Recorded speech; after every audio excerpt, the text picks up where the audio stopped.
Our topic this morning, for the month, is cultivating authenticity. And for this morning, it's, do you, everybody else is already taken. And what I most want to focus on is this idea of cultivation and what that really looks like. And if you hear whining in the background, that is my dogs who are not happy about being in their crate this morning. That's their authentic expression. um, so, this idea of cultivation takes time, it takes work, it takes knowledge. Um, when we grow a garden, we don't just toss out the seeds and expect to have a great garden. We cultivate, we take out the weeds, we turn the soil, we add fertilizer, we plant, we make our rows all nice and neat and we label what's in them.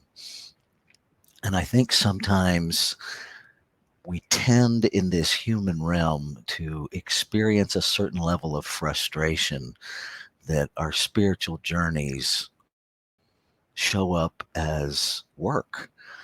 Um, and I think we can, what I want to offer you this morning is that we can easily shift that perspective simply by shifting the word work to get to. See, work is a human concept, it's not a spiritual concept. Um, and our most authentic self that we're cultivating is our spiritual self. And the weeds that we have to pull are all of the conditioning of humanity, of this physical realm. And I think sometimes we forget that every thought that has ever been thunk in the whole history of creation remains eternally active now. It's not some stagnant file where things pop up. Everything is always active in this now moment. And so we always have the opportunity to, as Ernest Holmes said, neutralize thought. I'm really struck by, the word neutralize because it indicates to me that I can't really eliminate a thought, which makes sense in this concept of eternality. If we could eliminate anything in creation, truly eliminate it, then eternality ceases to exist. And so we neutralize and then we add what we what our authentic self is. Um, it's all of those things that Julia read in my bio are things of condition. They're not the authentic me. They are events, they are aspects, they are experiences of the conditioned me. Um, Turning them into a message. The mess is the condition, the message is the authentic me.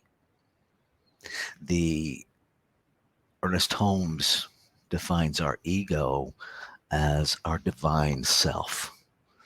Now, here in this physical realm, the word ego has multiple definitions. I invite you to begin to embrace your ego as your divine self, as the truth of you. It's Women's History Month, and so I want to share this quote with you. Well, first, let me tell you who she is. H. Emily Cady was an American homeopathic physician and the author of a lot of New Thought spiritual writings. In 1896, she wrote a book called Lessons in Truth, which was a course in 12 lessons in practical Christianity. That book was adopted by the Unity Church denomination and is the most widely read book in their movement.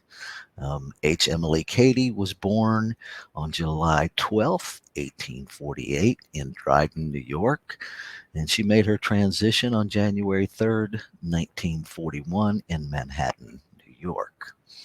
And here's what she says about cultivating.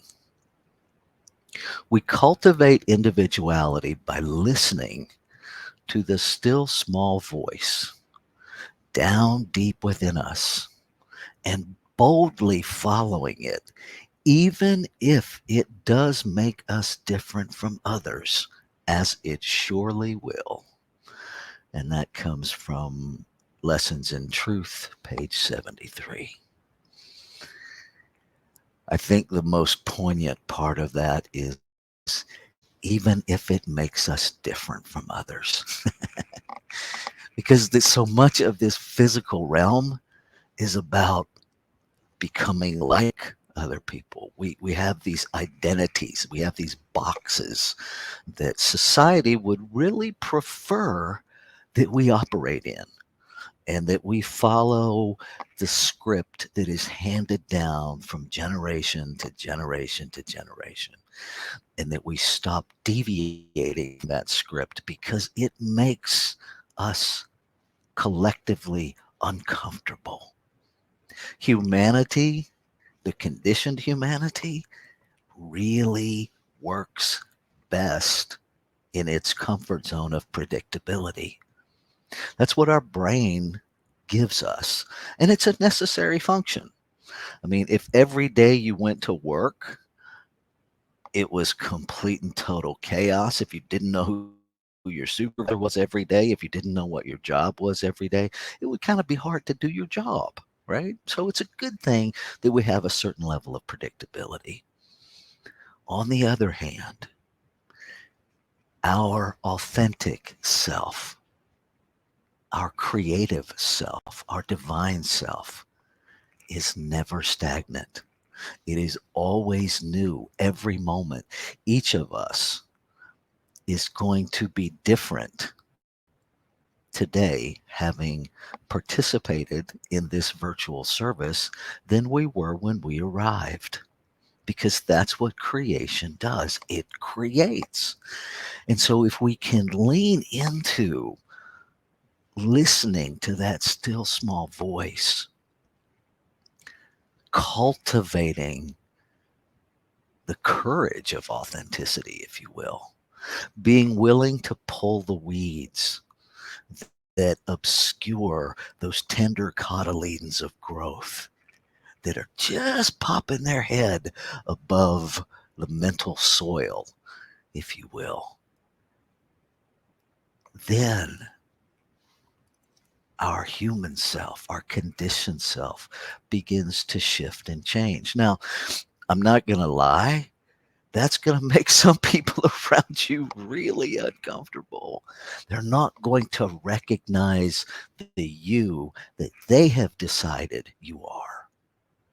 You won't recognize the you that you've decided you are.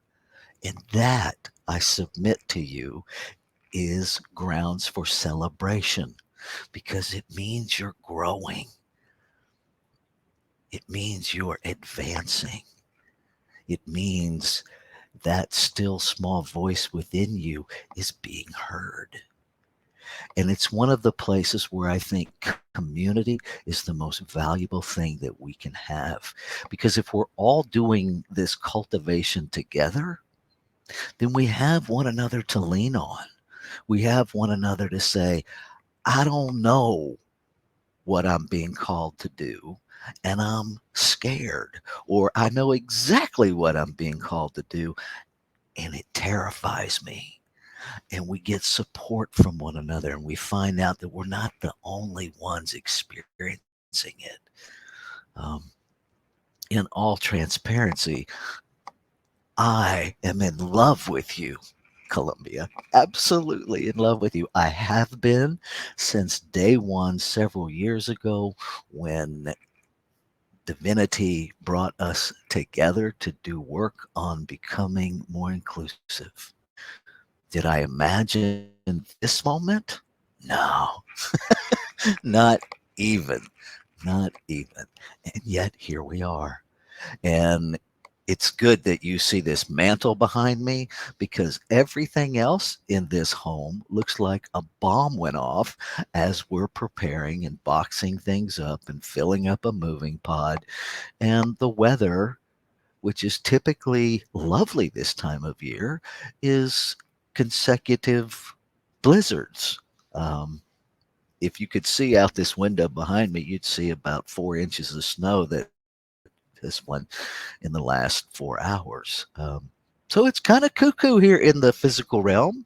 And yet, that still small voice inside that knows, that has that certainty that all is well, that that our path is divinely guided to be exactly where it is we're going.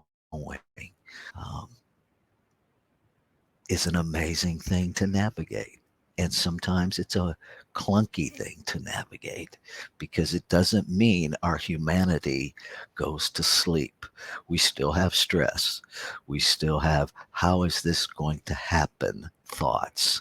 And it's in those moments that we get to, we don't have to, but we get to lean into our spiritual practice.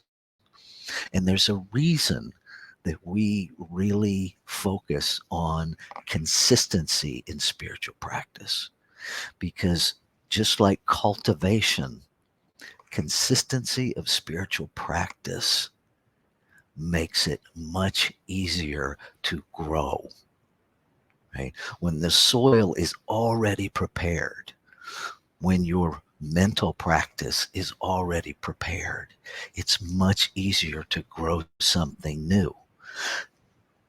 I'm going to start wrapping up with this. It's that place, imagine that you have done nothing to cultivate your garden, and all of a sudden, every food source shuts down. Well, now you're scrambling. You're scrambling to cultivate the soil. You're scrambling to create a water source. You're scrambling to find seeds. You're scrambling to learn how to plant things, when to plant what, in order to sustain yourself. And many of us do that with our spiritual practice.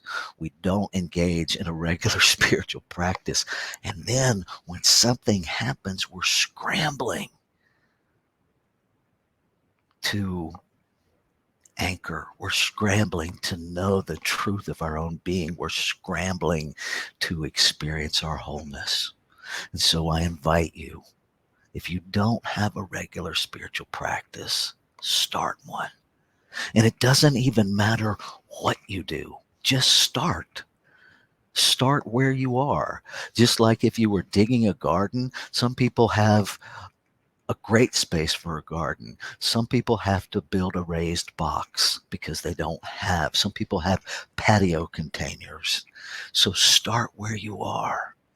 Reach out to people that you trust. Reach out to the practitioners in our community and ask them for guidance on how to begin a spiritual practice. If you do nothing else but spend 1 minute a day simply sitting in what's my spiritual practice, you will begin to develop one. Right? Let go of who else has a spiritual practice. Let go of what the ideal spiritual practice looks like, because in all honesty, the ideal spiritual practice looks just like the ideal diet. It's the one you will follow. And so just do you. Just do you. Listen, as H. Emily Cady invited us, to that still small voice and simply ask, what spiritual practice will serve me. Thank you.